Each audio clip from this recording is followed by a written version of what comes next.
What's going on, guys? I'm David Stiley, and this is how to perform dumbbell bent over rows. First, properly place your foot, knee, and hand on the bench to brace yourself throughout the lift. Keep the ball of your foot and toes in contact with the bench.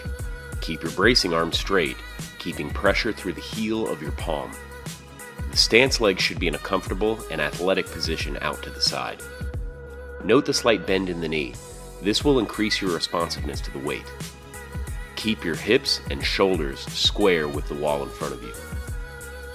Grab the weight and let it hang at your side. Do not allow your shoulder blade to round forward, causing your shoulder to fall out of alignment. Keep your shoulders square and keep the shoulder blade back and down.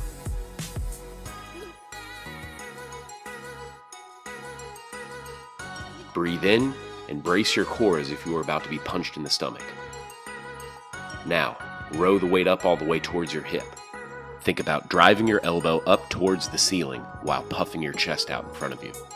Your arms should be at approximately a 90-degree angle at the top of each repetition, and you should feel your lat actively contracting at the top as well.